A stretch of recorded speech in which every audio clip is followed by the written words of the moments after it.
What's up, Kouat? How you doing? Yeah, I'm well, bro. Obviously, we want to thank you for coming on, and we know it's time consuming, but we appreciate your time. Obviously, it's a big NBL season coming up. You spent a lot of the last season, most of the last season out with injury. How are you currently tracking with that injury? I think obviously it was a big part of why Cairns had a losing streak last year. Obviously losing DJ Newbill as well. How are you currently tracking with that injury? Yeah, it was very unfortunate that the injury happened. I slipped on the court, which was more unfortunate, but the off season, while I was, in the process of getting back from my injury and stuff like that, it's been very tough. I'm not gonna lie. The first couple of months I couldn't even walk. Yeah.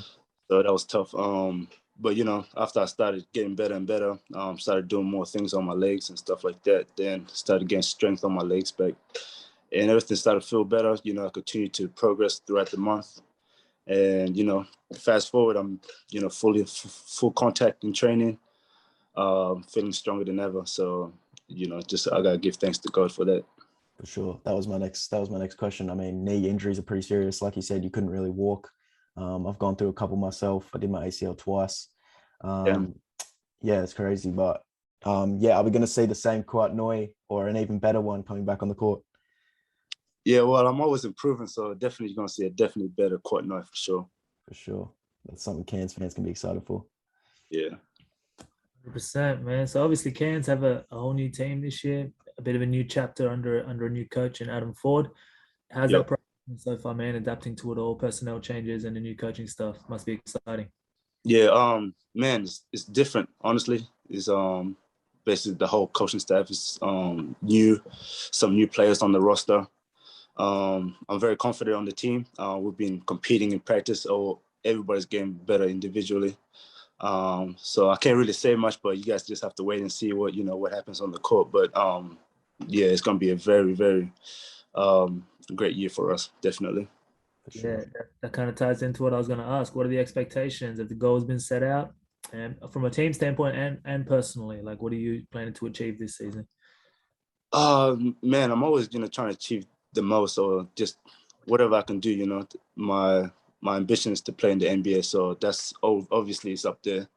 So as long as I strive for that, keep getting better on the court and off the court also, then I'm obviously just going to improve. So I got to put my standards very high, and that's what I did. So I'm just going to keep improving. You guys just have to wait and see what happens during the season. For sure. How's your connection been with Adam Ford so far? Have you guys spoken much? Yeah, he's very cool. He's a very chill guy. He can connect to the players a lot because younger than our previous coach, Mike Kelly. But man, he's a cool dude, man. He knows a lot about basketball. He knows a lot about winning. But very demanding, very strong. He put the priorities for us, straight ahead. The first day of preseason, he set out the priorities, and we all just knock it down and listen to him. And we all trust him, and he trusts us too. And what about Sam Gruggan is up there too as an AC, isn't he? Yeah. Did you have much to do with him in New South Wales when you were here? Yeah, I did. When I was about like 12, 13 years old, I was in the NRTP program in New South Wales. I didn't like it at all. I'm not gonna lie, I didn't like NRTP at all back then. But it obviously got me better. But I just didn't enjoy it as much. But that's how I met Sam Gruggan. So he's still the same guy. Knows a lot about basketball, has a lot of knowledge about the game, and for him to be an assistant coach this year, it just helps me and it helps the other players that he also knows. Growing up, like Mirko, who has connection with him too. So it's good to have him on board. We're just gonna get onto a little bit of your early life, man. Obviously, you were born in Sudan. A big part of the Australian basketball population is Sudanese, Australian players, African in general, actually. And I'm in Sydney, so I see a lot of that. I feel like they're just starting to get some love now, like more recently, especially. Even though they're still slept on, it's just creeping in a little bit more where guys are starting to show out more and get the opportunities. How does it feel being one of the pioneers, one of the first guys to kind of get put on the map and put the Sudanese community on the map, and have that on your back and take on that role model status a little bit? Talk to us a little bit about that. Yeah, man, it feels great. Growing up, I obviously had to make a statement. Playing for the New South Wales team, them slowly getting better, playing for the Australian team, and get more recognition for myself and for the South Sudanese basketball community also. So right now, playing the NBL, we have 13, correct me if I'm wrong, 13 South Sudanese players in the NBL right now, which is huge for us. It's just great. So we all got to start somewhere, you know. So now we have 13 players in the NBL, and I can't wait to see what happens in the next 5-10 years from now. Sure. You played at Montverde Academy, which is probably one of the most well-known schools in the US for basketball. What was the basketball program like? And how did they approach you? How did you get over there? I was playing for the under-17s Australian team. We was in Dubai. Made it all the way to this grand finals, lost to United States by 7 points. So right after that, I believe 2 weeks after that, I went back to Australia. I was on my way to school with my older brother, just walking to school. And I got a text message from David Patrick, who was coaching at LSU at the time. Yep. And I opened my phone, I seen it. It was my first time getting contact from a college coach or anything like that. So I was very amazed. I was very happy. So I got the text message. He told me, you know, he wanted to recruit me to LSU. Obviously, Ben Simmons is still in high school at Montverde Academy. So through the connection with David Patrick, he got me through to the coaches at Montverde Academy, and that's how it all set together. So within a month or 2 months after that, I was already headed to the United States. Yeah, that's crazy. What's the basketball program like over there? Yeah, at the time we was the #1 high school basketball team. Yep. So you already know the hype was real over there. So getting over there, I had to adjust because I've never been to America. I had to adjust the first couple of weeks. The pace was very fast compared to what I was used to. I never lifted weights, and over there they did lift weights in high school. So that was all new to me. Coach Boyle, great coach, knows a lot about the game. So, man, I was just fortunate just to be there in that position, you know. Did 2 years there, graduated high school there, and before you know it, I was headed to college. Sure. Yeah, talk to us a little bit about playing alongside Ben Simmons.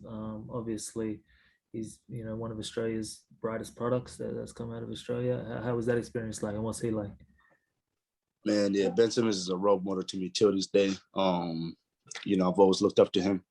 Obviously, he was raised in Newcastle, where I was raised too. That's how we first met. Our families met in Newcastle. So we were both young. I believe he was around maybe 10 years old. I was only like 7 maybe. So through that connection, the time he was in Newcastle, we always used to grow up playing with each other. Then he moved to Melbourne, and that's when I stayed in Newcastle, still developing. And to this day, we have a great connection, me, Ben Simmons, and his family. And, I give all thanks to them too also, because they've brought me to this position, and they've helped me a lot throughout my basketball process too. For sure. So, bro, I got to ask, man, what's your take on his situation now? Where's he going to end up? Is he going to stay in Philly? Yeah, I'm not really into that, the debate, the NBA debates and stuff like that. But, man, he's a great player, man. He's still a role model to me. He's still one of my favorite players. So whatever situation he's going to be in, I know he's going to do great things. Oh, that's fair. Good answer. How are you ranked through the high school system in America? Did you ever get on the boards and stuff like that? No, I don't believe I did. I was ranked in the power forward position in Florida, okay. But that's the most I've been up there for sure. Yeah, nice. So then you obviously had a pretty successful high school career, ranked or unranked, and earned yourself a scholarship to TCU. And there's some big games there from the numbers. How was that experience like, and what was TCU like for you? Yeah, TCU is, small campus, beautiful campus. Met a lot of friends there, a lot of connections there, which I'm very thankful for. Our coach, great coach. David Patrick was coaching there, the assistant coach at the time. So having him on board next to me, teaching me and pushing me throughout practice, definitely got me better. But yeah, TCU was a great opportunity for me. Got better throughout the years. The 3 years I was there, improved every year. And my last year there, man, I just felt like it was the right choice for me, to turn pro. I felt comfortable. I felt ready for for that next challenge. And, you know, I signed with Cairns Taipans after my 3rd year at TCU. Yeah, that's crazy.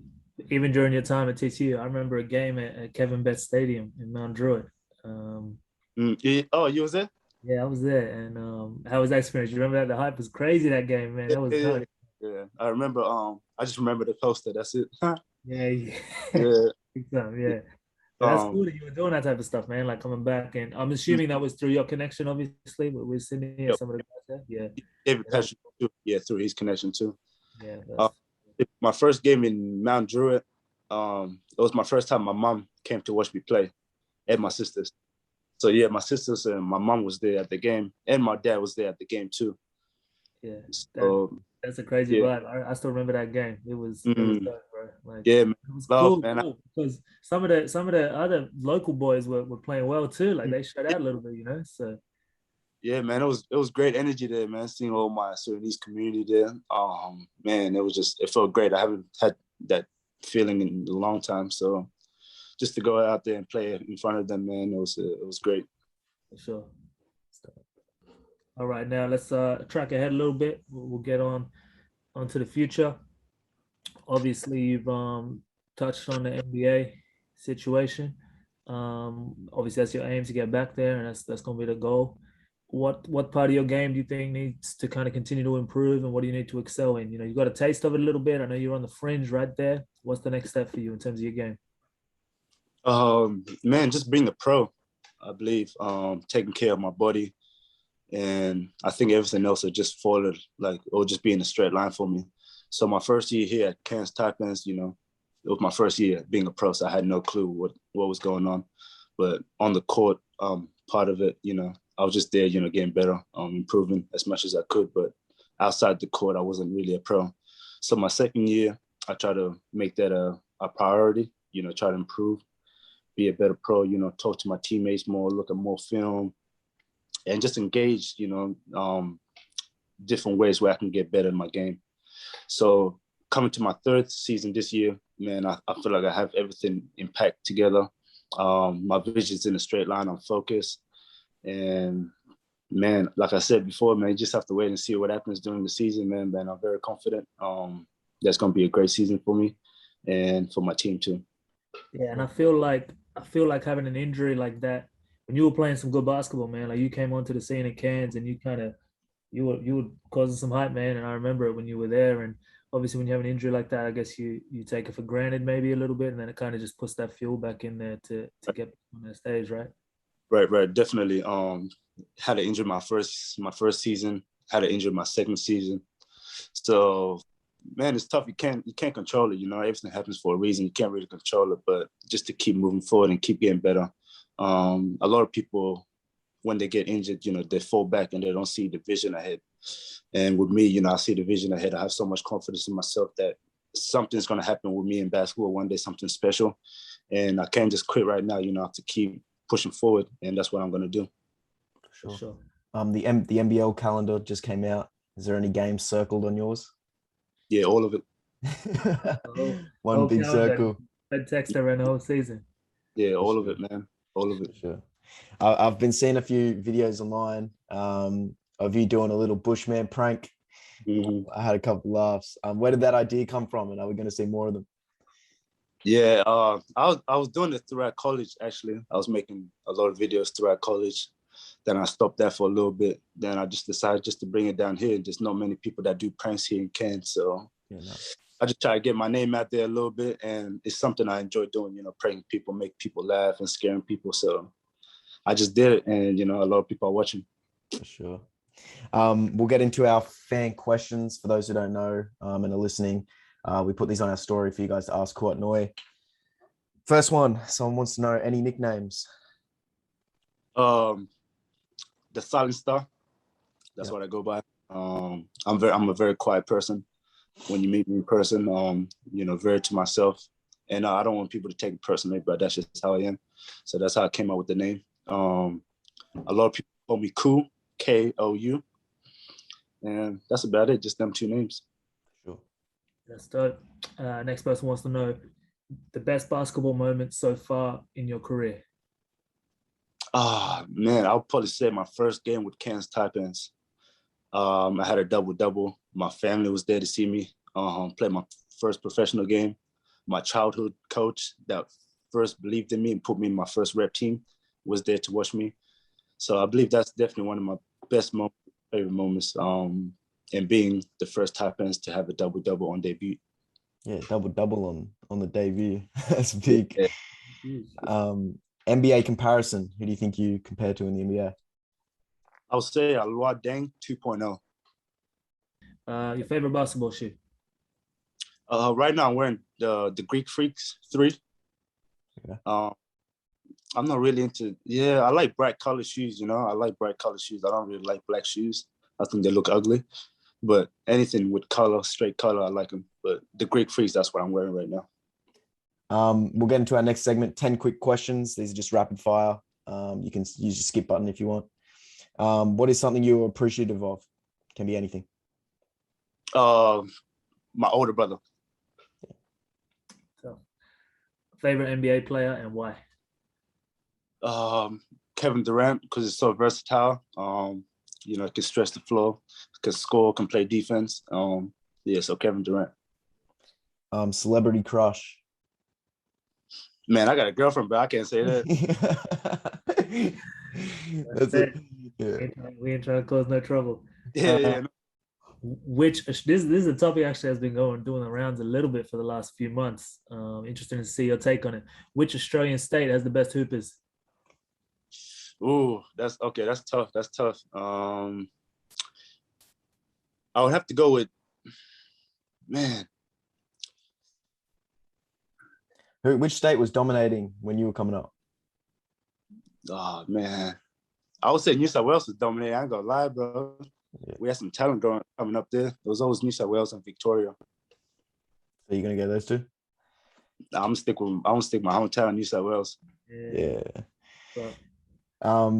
Favorite NBA team and why? I don't have a favorite NBA team right now. Yeah. The team that you get signed to, right? Yeah, whatever signs me, man. Yeah, I'm with them. Who's the most underrated player you know or have known? Man, that's a couple. Jalen Fisher, who was my point guard at TCU. Yeah, obviously he had some injuries happening, but man, he was probably the best point guard I've ever played with, and definitely probably one of the best point guards I've ever played with for sure. Hardest player you've gone up against? Who's given you the most work? Oh man, the hardest player I've ever played against will be Ben Simmons for sure. Yeah, you really have to just play against him to actually know, how good he is. For sure. And that's one of my biggest things as well with the whole talking about Ben Simmons. We touched on a little bit, but like what gets swept under the rug with the whole situation is people forget how tough he actually is, man. You know what I mean? Oh man, he's defense, like he's crazy. He's a beast. Yeah, you would have seen it firsthand too. A couple of practices and things like that. Like, would have been crazy for you. In Montverde Academy, during practices, I would always guard him. Yeah. Just try to get better. Just mark the best player. So I always just go against him, and he always used to, spit knowledge to me, and just teach me a bit of, different moves and stuff like that. So. Yeah, that's who you think's winning the NBA next year or this year coming up? I believe it will be Brooklyn Nets if they're all healthy. Yeah. Well, you kind of already answered this, but who are you most excited to play this upcoming NBL season? Man, I'm every team, man. This year's NBL season is stacked. Yeah, it is. Definitely. So I'm excited to go against all the players. I'm so excited to go against the people in my position. And yeah, I'm excited for sure. For sure. All right, I think I know the answer to this, but just a formality, I'm going to ask it. Who's winning the NBL 2022 championship? The Cairns Taipans, baby. Yeah, let them hear it. For sure. We'll wrap it up there. Thank you so much for joining us, Kouat. We appreciate it. Good luck with the season. We're backing you. And yeah, hopefully we can get you on after Cairns win the chip. Yeah. Hey, I'll see you after the season. For sure. Catch you later. Thanks, brother. Appreciate it.